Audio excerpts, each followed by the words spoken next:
నమస్తే welcome to me TV news ముందుగా headlines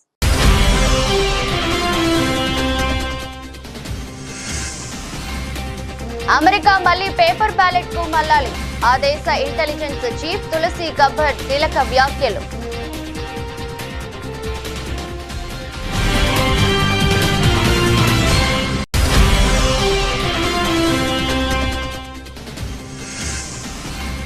వాణిజ్య ఒప్పందాలు హై ప్రయారిటీ అంటున్న కేంద్ర మంత్రి జయశంకర్ ఎలాంటి పరిస్థితులైనా చాకచక్యంగా సమన్వయస్ఫూర్తితో ఎదుర్కొంటామని వెల్లడి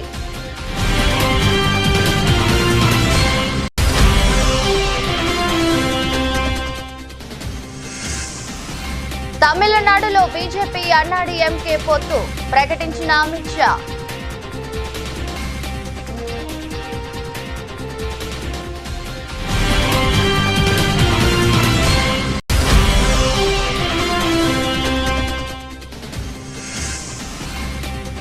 మూసీ పునరుజ్జీవంపై అధికారులకు రేవంత్ రెడ్డి ఆదేశాలు రీజనల్ రింగ్ రోడ్డు పూర్తయ్యేలోపు మూసీ ప్రక్షాళన చేయాలన్న ముఖ్యమంత్రి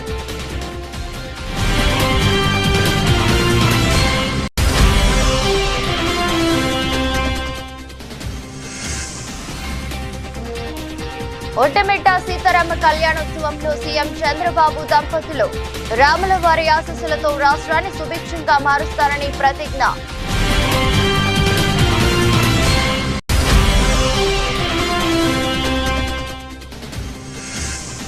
సీఎంను మార్చేందుకు కాంగ్రెస్ హైకమాండ్ యోచిస్తుందంటూ బీజేపీ ఎంపీ ధర్మపురి అరవింద్ సంచలన వ్యాఖ్యలు ప్రధాన ప్రతిపక్షం ఫామ్ హౌస్ లో పడుకుందని విమర్శలు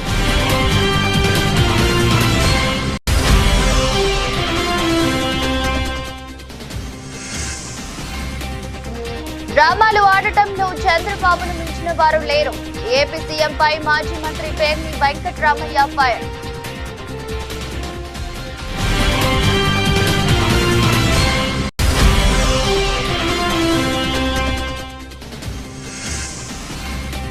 శోభాయమానంగా హనుమాన్ జయంతి వేడుకలు తెల్లవారుజాము నుంచి ఆలయాలకు చేరుకుని ఆంజనేయ స్వామిని దర్శించుకున్న భక్తులు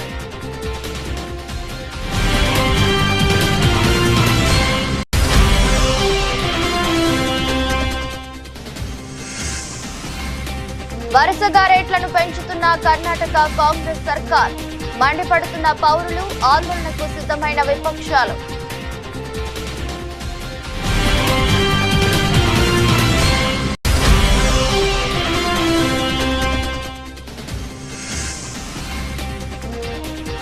జార్జియాలో హిందూ ఫోబియాపై బిల్లు హిందువులపై విద్వేషపూరిత దాడులు పెరుగుతున్న నేపథ్యంలో అధికారికంగా గుర్తిస్తూ బిల్లు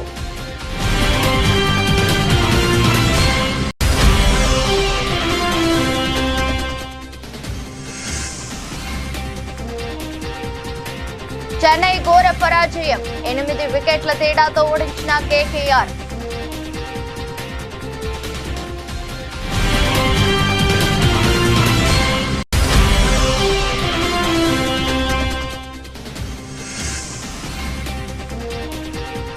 భారీగా పెరిగిన బంగారం ధర 1 లక్షకు చేరువలో పసిడి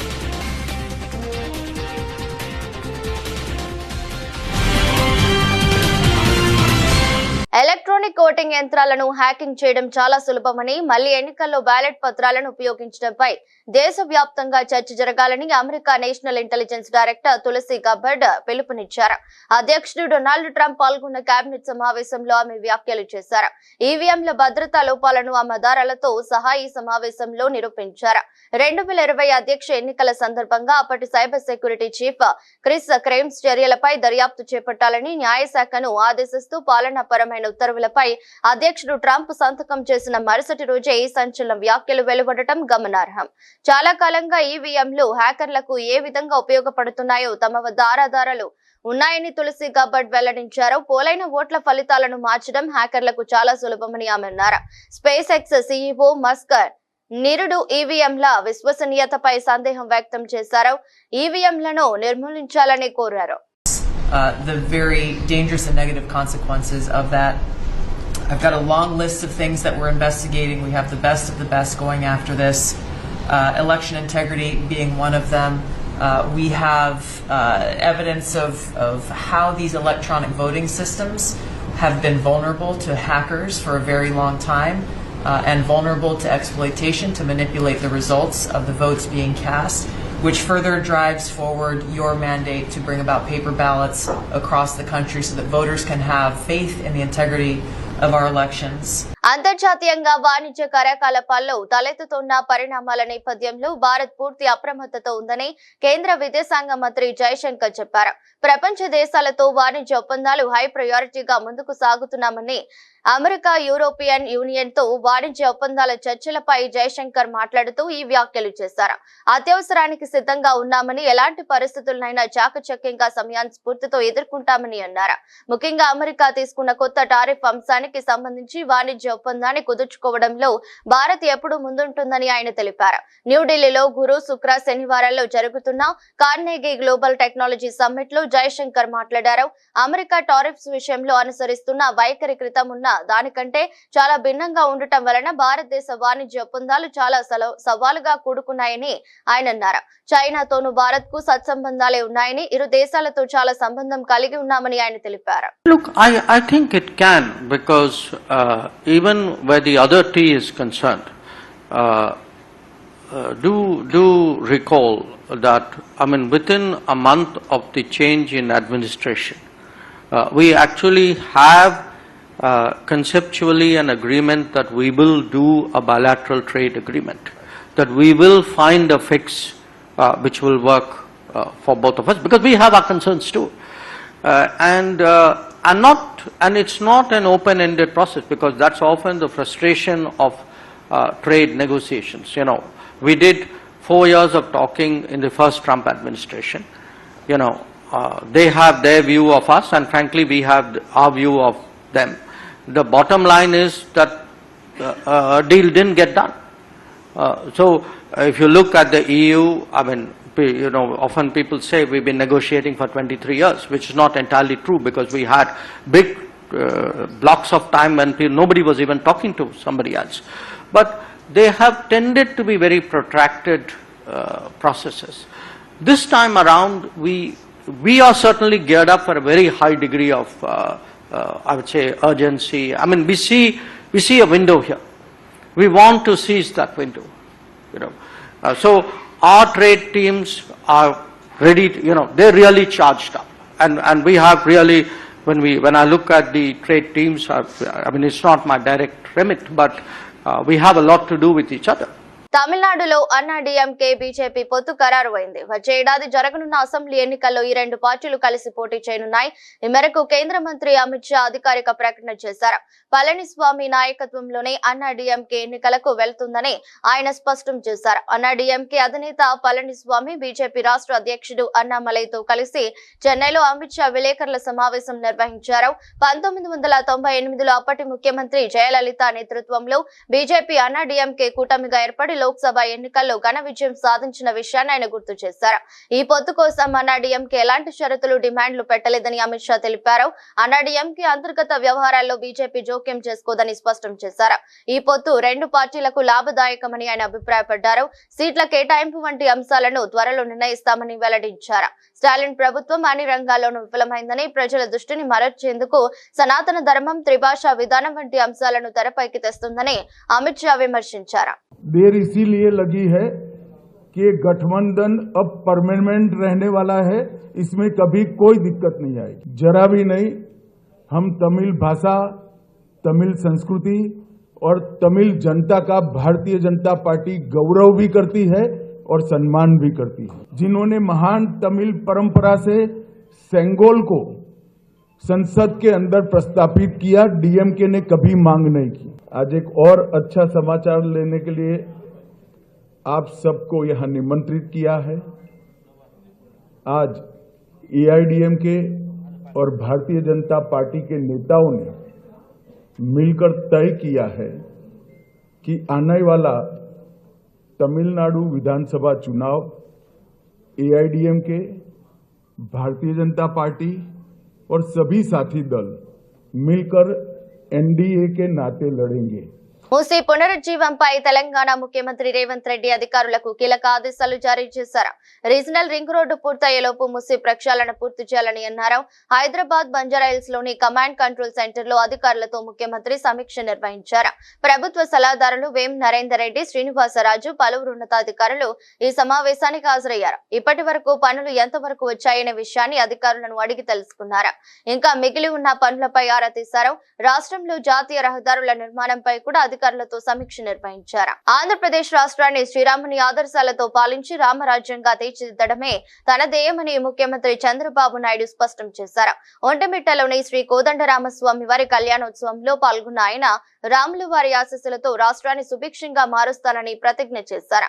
ఈ సందర్భంగా ముఖ్యమంత్రి దంపతులు రాష్ట్ర ప్రభుత్వం తరపున స్వామి వారికి పట్టు వస్త్రాలు, ముత్యాల తలంబ్రాలు సమర్పించారు. అనంతరం భక్తులను ఉద్దేశించి చంద్రబాబు మాట్లాడుతూ సీతారాముల కళ్యాణం ఎంతో వైభవంగా జరిగిందని, వారి దాంపత్యం అందరికీ ఆదర్శమని కొనియాడారు. పరిపాలన అంటే శ్రీరాముని పాలనలా ఉండాలి, అప్పుడే ప్రజలందరూ సుఖ సంతోషాలతో ఉంటారని, ఉమ్మడి రాష్ట్రంలో భద్రాచలంలో రాములూరి దర్శనం చేసుకునే అవకాశం ఉండేదని, విభజన తర్వాత ఒంటిమిట్టలో కోదండరాముడి కళ్యాణాన్ని ప్రభుత్వ పరంగా అత్యంత వైభవంగా జరపాలని నిర్ణయించామని గుర్తు చేశారు. ఈ రోజు మనందరం కూడా కొన్ని సంకల్పాలు చేశాం, వారిని తలుసుకున్నాం, వారి దగ్గర నుంచి ఆశీస్సులు తీసుకున్నాం. ఈరోజు మనందరి ధ్యేయం ఒకటే. ఈరోజు సీతారాములు ఎప్పుడు కూడా ఒక ఆదర్శ దాంపత్యం. అదే విషయం కన్నుల పండుగగా మనం విన్నాం, చూశాం. అదే సమయంలో ఎప్పుడైనా సరే పరిపాలన అంటే రామపాలన రావాలి, రాముని పాలన జరగాలని ప్రతి ఒక్కరూ కోరుకుంటారు. ఆ విషయం కూడా మనం గుర్తుపెట్టుకోవాల్సిన అవసరం ఉంది. ఒక ఆదర్శం అంటే తండ్రికి గౌరవం ఇచ్చి ఒక మాట చెప్తే రెండో మాట మాట్లాడకుండా వనవాసం వెళ్ళిన వ్యక్తి శ్రీరామచంద్రుడు అని చెప్పి కూడా నేను మీకు తెలియజేస్తున్నాను. అలాంటి యుగ పురుషుడు యొక్క సీతారామ కళ్యాణం మన ఒంటిమిట్టలో చేయడం, మన అందరం అటెండ్ కావడం, ఇది ఒక అదృష్టంగా నేను భావిస్తున్నాను. రాష్ట్రంలో అసమర్థ, అవినీతి, అబద్దాల ప్రభుత్వం నడుస్తుందని బీజేపీ ఎంపీ ధర్మపురి అరవింద్ ఆరోపించారు. ఎన్నికల సందర్భంగా ఇచ్చిన వాగ్దానాలు అమలు చేయలేని కాంగ్రెస్ ప్రజల దృష్టి మళ్లించడానికి కులగన్న పుష్ప, హైడ్రా, మూసీ ప్రక్షాళన, ఇప్పుడు హెచ్సియు భూముల వివాదం సృష్టించిందన్నారు. రోజు రోజుకు సీఎం రేవంత్ గ్రాఫ్ పడిపోతుందన్నారు. సీఎం రేవంత్ ను మార్చేందుకు కాంగ్రెస్ హైకమాండ్ యోచిస్తుందని, అయితే ఆయన్ను మారిస్తే మరొకరు లేరని అరవింద్ తెలిపారు. ఒక్క మంత్రి శ్రీధర్ బాబు తప్ప మిగతా వారంతా అన్ఫిట్ అన్నారు. ప్రధాన ప్రతిపక్షం ఫామ్ హౌస్ లో పడుకుందంటూ కేసీఆర్ ను ఆయన ఎద్దేవా చేశారు. ప్రతిపక్ష నేత హోదా ఎందుకు తీసుకున్నారని ప్రశ్నించారు. ఆర్థిక క్రమశిక్షణ లేదు, పరిపాలన జీరో, శూన్యం, వాగ్దానాలు నెరవేర్చేది లేదు, నెరవేర్చాలన్న తపన లేదు, ప్రయత్నము లేదు. రైతులు, కౌలు రైతులు, వ్యవసాయ కూలీలు, విద్యార్థులు, ఉద్యోగులు, నిరుద్యోగులు, మహిళలు, బీడీ కార్మికులు, ఇక ఫైనల్గా వస్తే అంగన్వాడీలో చదువుకునే చిన్నపిల్లగాళ్ళు కూడా హ్యాపీగా లేరు. సంవత్సరంన్నర అయింది ప్రభుత్వంలో. అసలు నీ జనరల్ అడ్మినిస్ట్రేషన్ గురించి మాట్లాడు. ఎన్ని రివ్యూలు చేసినావు, ఎన్ని జిల్లాలు తిరిగినావు, ఒక హెల్త్ అయిందా, ఒక ఎడ్యుకేషన్ అయిందా, ఒక ఇండస్ట్రీ అయిందా, ఒక అగ్రికల్చర్ అయిందా, ఇదేం రివ్యూలు అయినాయి? మీ మంత్రులు ఏం చేస్తున్నారు? కమిషన్లు మింగుడు తప్ప. ఇక ప్రభుత్వమేమో ఇట్లుంటే ప్రతిపక్షమేమో ఫామదులో అన్నది. రాష్ట్ర వ్యాప్తంగా పంట నష్టపోయిన రైతులకు ఇన్పుట్ సబ్సిడీ అందించాలని BRS MLA Harish Rao demand చేశారు. వడగండ్ల వానకు పంట నష్టపోయిన రైతుకు కూడా ఇన్పుట్ సబ్సిడీ ఇవ్వాలన్నారు. ఒక్క సిద్దిపేట జిల్లాలోని 10,000 ఎకరాల్లో పంట నష్టం జరిగిందన్నారు. గత ఎండాకాలం జిల్లాలో 1350 ఎకరాల్లో వడగళ్ల వానకు పంట నష్టం జరిగిందని, ఇప్పటి వరకు ప్రభుత్వం నష్టపరిహారం చెల్లించలేదన్నారు. సిద్దిపేట నియోజకవర్గంలోని నంగునూరు మండలం రాజగోపాల్పేట గ్రామంలో ఇటీవల కురిసిన అకాల వర్షాల వల్ల నష్టపోయిన పంట పొలాలను పరిశీలించారు. రైతులను అడిగి వివరాలు తెలుసుకున్నారు. అనంతరం మాట్లాడుతూ వడగండ్ల వానతో రైతులు తీవ్రమైన ఆందోళనలో ఉన్నారన్నారు. రాగుల బాలయ్య అనే రైతు, ఆయన సతీమణి బాలమ్మలకు 3 ఎకరాల పొలం ఉందని, 2 లక్షల పైనున్న రుణాన్ని అప్పు తెచ్చి కట్టామని, ఇంకా రుణమాఫీ కాలేదని ఆవేదన వ్యక్తం చేస్తున్నారని తెలిపారు. రుణమాఫీ కాలేదని, రైతు బంధు పడలేదనే బాధలో ఉన్నానని చెప్పారు. వడగళ్ల వానతో సిద్దిపేట జిల్లాలో తీవ్రమైనటువంటి నష్టం జరిగింది. ఇవాళ రైతులు చాలా ఆందోళనలో ఉన్నారు. పంటల బీమా బడ్జెట్ లో పాస్ అయ్యి కూడా చేయకపోవడం ఇది రాష్ట్ర ప్రభుత్వం యొక్క తప్పు.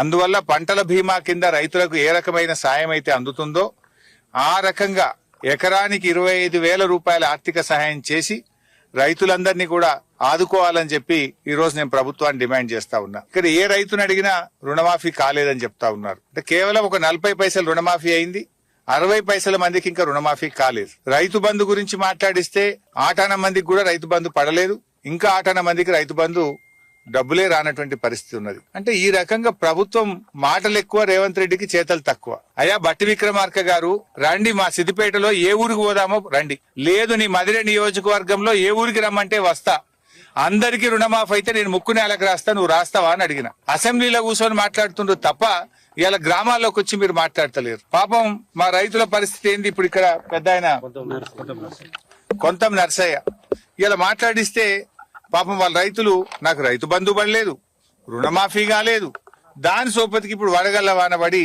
పంట అంతా కూడా నష్టమైందని చాలా బాధపడుతున్నటువంటి పరిస్థితి. డ్రామాలు ఆడటంలో ముఖ్యమంత్రి చంద్రబాబును మించిన వారు రాజకీయాల్లో ఎవరు లేరని మాజీ మంత్రి వైఎస్ఆర్సీపీ కృష్ణా జిల్లా అధ్యక్షుడు పేర్ని వెంకట్రామయ్య ఆగ్రహం వ్యక్తం చేశారు. తాడేపల్లి వైఎస్ఆర్సీపీ కేంద్ర కార్యాలయంలో మీడియాతో మాట్లాడుతూ స్కిల్స్ క్యాంప్ లో రాజమండ్రి జైలుకు వెళ్లినప్పుడు చంద్రబాబు ఎన్ని డ్రామాలు ఆడారో మర్చిపోయారని ప్రశ్నించారు. రామగిరిలో వైఎస్ జగన్ కు భద్రతా వైఫల్యంను కప్పిపుచ్చుకునేందుకు అవని డ్రామాలంటూ చంద్రబాబు మాట్లాడటంపై తీవ్రంగా మండిపడ్డారు.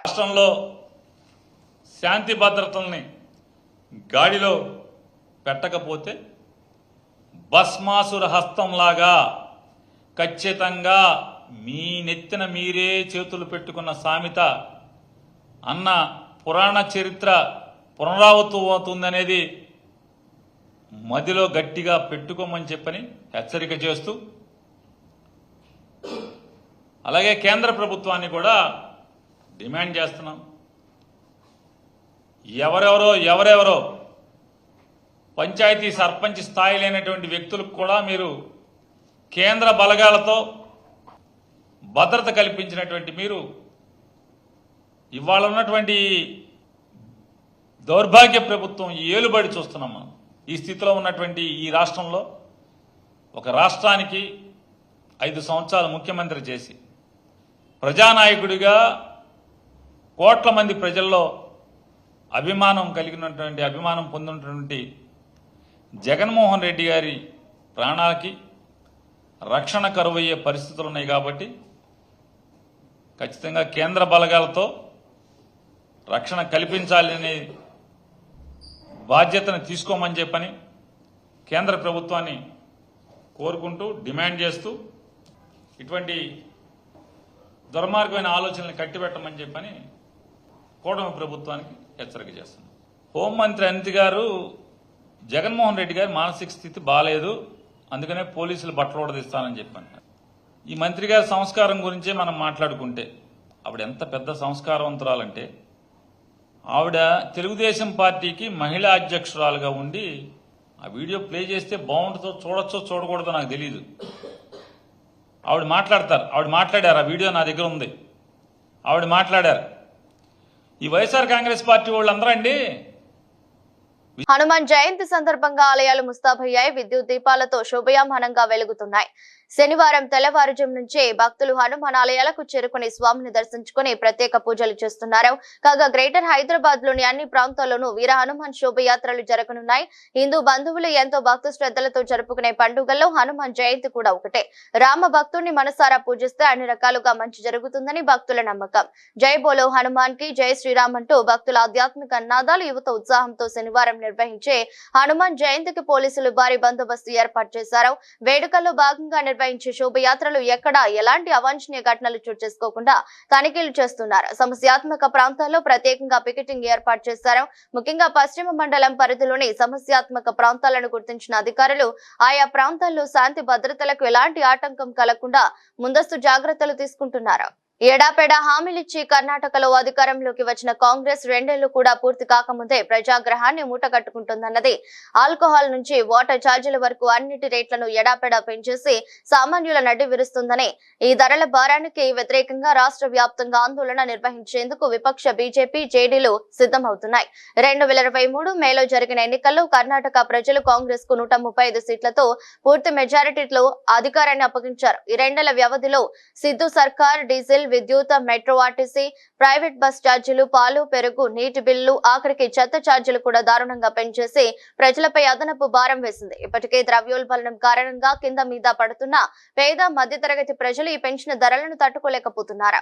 రాష్ట్రంలో సంక్షేమ పథకాల అమలుకు బదులు కాంగ్రెస్ ధరల పెంపు గ్యారంటీని అమలు చేస్తున్నదని బీజేపీ రాష్ట్ర అధ్యక్షుడు బివై విజయేంద్ర ఆరోపించారు. నిత్యావసర ధరలు పెంపు, ప్రభుత్వ టెండర్లలో ముస్లింలకు 2% రిజర్వేషన్లు ఇవ్వటం చూస్తుంటే కాంగ్రెస్ దుష్పరిపాలన ఎలా ఉందో అర్థమవుతుందని ఆరోపిస్తూ బీజేపీ 16 రోజుల జనాక్రోశ ఆందోళనకు ప్రారంభించింది. కాగా రాష్ట్రంలో పెరుగుతున్న ధరలు పెంచు మీరుతున్నాయి.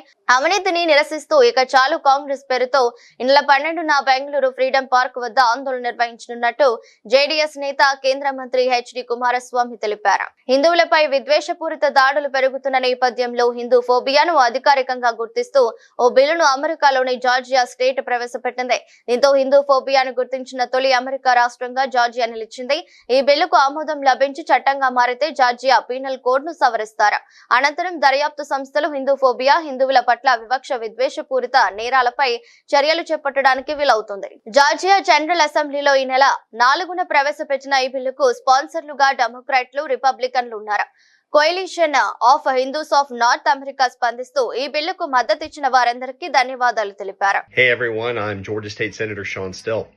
There have been some questions recently about a bill I introduced a few weeks ago, Senate Bill 375.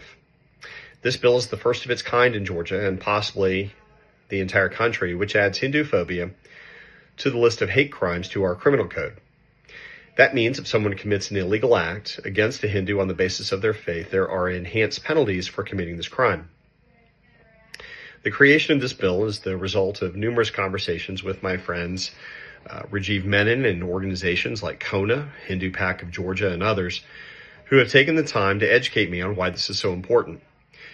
Just as we have seen with the violence against Hindus in Bangladesh last year, this type of crime will never be tolerated in the state of Georgia and has no place in our country.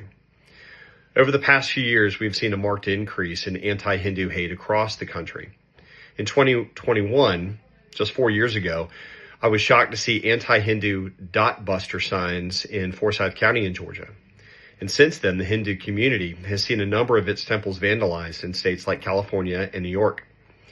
As someone who has lived in Georgia my entire adult life, this shocked me since freedom to practice one's faith is fundamental to being an American. I want to thank everyone in the Hindu community who helped craft this important bill. సొంత గడ్డపై Chennai super Kings జట్టు ఘోర పరాజయం ఎదుర్కొంది. చెన్నైలోని MA Chidambaram స్టేడియంలో జరిగిన IPL match లో CSK జట్టు కేకేఆర్ చేతిలో 8 వికెట్ల తేడాతో చిత్తుగా ఓడింది. మొదట చెన్నై జట్టును 20 ఓవర్లలో 103/9 స్కోరుకే పరిమితం చేసిన కేకేఆర్ 104 పరుగుల సింపుల్ టార్గెట్ ను 10.1 ఓవర్లలోనే ఛేదించింది. ఈ క్రమంలో 2 వికెట్లు కోల్పోయి 107 పరుగులు చేసింది. Quinton de Kock 23, Sunil Narine 44, captain Ajinkya Rahane 20, Rinku Singh 15 పరుగులు చేశారు. తక్కువ స్కోర్ అయినప్పటికీ చెన్నైకి ఏమాత్రం అవకాశం ఇవ్వకుండా కోల్కతా నైట్ రైడర్స్ జట్టు తొలి పవర్ ప్లేలోనే 71 పరుగులు చేసింది. ఓపెనర్ క్వింటన్ డికాక్ 3 సిక్స్లు కొట్టగా మరో ఓపెనర్ సునీల్ నరైన్ 2 4లు 5 సిక్స్లతో బెంబెలెత్తించాడు. చెన్నై బౌలర్లో అన్షుల్ కాంబోజ్ 1, నూర్ అహ్మద్ 1 వికెట్ తీశారు. ఐపీఎల్ తాజా సీజన్ లో చెన్నై జట్టుకు ఇది 5వ ఓటమి. కెప్టెన్ మారినా ఆ జట్టు తలరాత మారలేదు. రుతురాజ్ గాయంతో జట్టుకు దూరం కాగా కెప్టెన్ గా ధోని పగ్గాలు చేపట్టినప్పటికీ పరిస్థితి ఏమాత్రం మెరుగుపడలేదు. సరికదా మరింత దిగజారిందని తాజా ఓటమి చెబుతుంది. బంగారం ధరలు భారీగా పెరుగుతున్నాయి. అంతర్జాతీయంగా నెలకొన్న పరిస్థితుల నేపథ్యంలో పసిడి ధరలు ఆకాశానంటున్నాయి. అమెరికా, చైనా మధ్య సుంకాల పోరు తీవ్రమవుతుండటంతో పెట్టుబడిదారులు సురక్షిత పెట్టుబడిగా భావించే బంగారం వైపు మొగ్గు చూపుతున్నారు. దీంతో పసిడి ధరలు విపరీతంగా పెరుగుతున్నాయి. దేశంలో బంగారం ధరలు 6,000కు పైగా పెరిగి 96,000 దాటింది. ఢిల్లీలో 10 గ్రాముల స్వచ్ఛమైన స్వచ్ఛమైన బంగారం ధర 6,250 పెరిగి 96,450కి చేరుకుంది. హైదరాబాద్ బులియన్ మార్కెట్ లో సాయంత్రం 96,430 వద్ద ట్రేడ్ అయింది. అంతర్జాతీయ మార్కెట్ లో ఔన్స్ బంగారం ధర $3,223 వద్ద కొనసాగుతుంది. వాణిజ్య యుద్ధాల భయంతో 10 రోజుల క్రితం ఔన్స్ బంగారం ధర $3,200లను తాకింది. ఆ తర్వాత లాభాల స్వీకరణ కారణంగా కాస్త తగ్గింది. అయితే ఇతర దేశాలపై టారిఫ్ ను తాత్కాలికంగా నిలుపుదల చేసిన అమెరికా అధ్యక్షుడు ట్రంప్ చైనాపై మాత్రం కొనసాగించారు. దీంతో అమెరికాపై చైనా 125% టారిఫ్ విధించింది. టారిఫ్ యుద్ధం ప్రభావం పసిడి ధరలపై పడుతుంది. నందమూరి కళ్యాణ్ రామ్ హీరోగా ప్రదీప్ చిలుకూరి దర్శకత్వంలో తెరకెక్కిన తాజా చిత్రం అర్జున్ సన్ ఆఫ్ వైజయంతి. ఈ నెల 18న ఈ సినిమా ప్రేక్షకుల ముందుకు రానుంది. విడుదలకు ఇంకా వారం రోజులే ఉండటంతో మేకర్స్ ముమ్మరంగా ప్రచార కార్యక్రమాలు నిర్వహిస్తున్నారు. ఇందులో భాగంగా శనివారం నాడు ప్రీ రిలీజ్ ఈవెంట్ నిర్వహిస్తున్నారు. కార్యక్రమానికి ముఖ్య అతిథిగా జూనియర్ ఎన్టీఆర్ హాజరు కానున్నారు. ఈ విషయాన్ని నిర్మాణ సంస్థలు Ashoka creations, NTR arts social media వేదికగా వెల్లడించారు. Man of masses NTR fire తో ఒక భారీ సాయంత్రం సెలబ్రేట్ చేసుకుందాం. ఏప్రిల్ 12న Arjun son of Vyjayanthi pre release event లో కలుద్దామంటూ ఓ పోస్టర్ ను విడుదల చేశారు. కాగా రేపు రాత్రి 7:59 ఈ మూవీ ట్రైలర్ ను విడుదల చేస్తున్నట్టు ఇప్పటికే మేకర్స్ ప్రకటించిన విషయం తెలిసిందే. ఇక ఈ మాస్ యాక్షన్ డ్రామాలో కళ్యాణ్ రామ్ సరసన కథానాయికగా సయా మంజ్రీకర్ నటించగా లేడీ సూపర్ స్టార్ విజయ్ శాంతి పవర్ఫుల్ పోలీస్ అధికారి పాత్రలు కనిపించనున్నారు. ఇప్పటికే రిలీజ్ అయిన ప్రచార చిత్రాలు, టైటిల్, పోస్టర్, ఇటీవలే వదిలిన టీజర్ సినీ అభిమానులను విశేషంగా ఆకట్టుకున్నాయి. దీంతో మూవీపై మంచి అంచనాలు నెలకొన్నాయి. వార్తలు ముగించే ముందు మరోసారి హెడ్లైన్స్.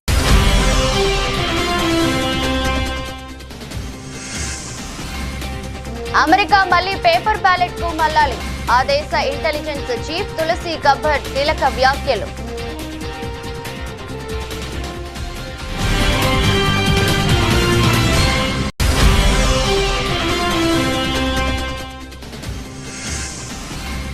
వాణిజ్య ఒప్పందాలు హై ప్రయారిటీ అంటున్న కేంద్ర మంత్రి జయశంకర్. ఎలాంటి పరిస్థితులైనా చాకచక్యంగా సమన్యాస్ఫూర్తితో ఎదుర్కొంటామని వెల్లడి.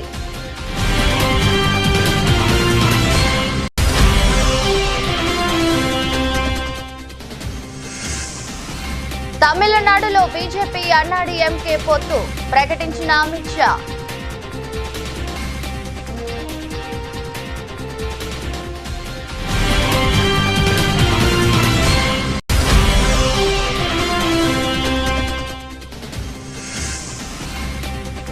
మూసీ పునరుజ్జీవంపై అధికారులకు రేవంత్ రెడ్డి ఆదేశాలు. రీజనల్ రింగ్ రోడ్డు పూర్తయ్యేలోపు మూసీ ప్రక్షాళన చేయాలన్న ముఖ్యమంత్రి.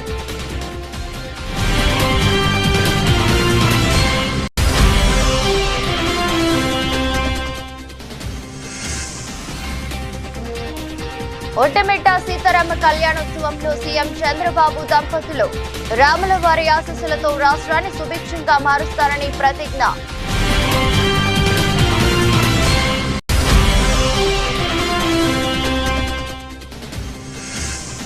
సీఎంను మార్చేందుకు కాంగ్రెస్ హైకమాండ్ యోచిస్తుందంటూ బీజేపీ ఎంపీ ధర్మపురి అరవింద్ సంచలన వ్యాఖ్యలు. ప్రధాన ప్రతిపక్షం ఫామ్ హౌస్ లో పడుకుందని విమర్శలు.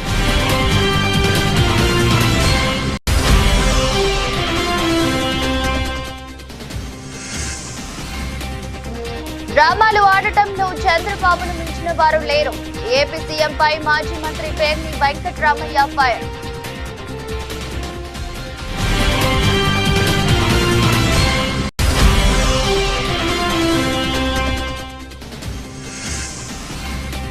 శోభాయమానంగా హనుమాన్ జయంతి వేడుకలు. తెల్లవారుజాము నుంచి ఆలయాలకు చేరుకుని ఆంజనేయ స్వామిని దర్శించుకున్న భక్తులు.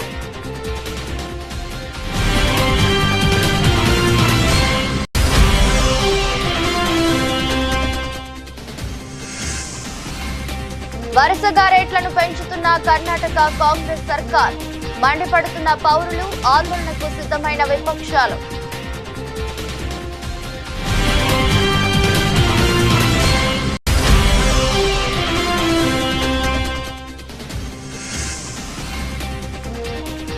జార్జియాలో హిందూ ఫోబియాపై బిల్లు. హిందువులపై విద్వేషపూరిత దాడులు పెరుగుతున్న నేపథ్యంలో అధికారికంగా గుర్తిస్తూ బిల్లు.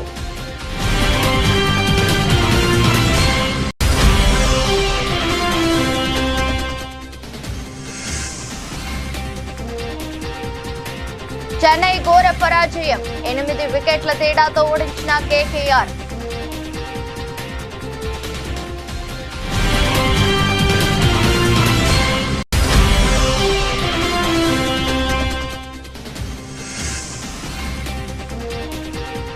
భారీగా పెరిగిన బంగారం ధర 1 లక్షకు చేరువలో పసిడి.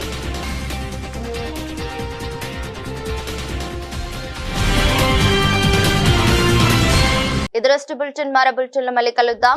అంతవరకు సెలవు. నమస్కారం.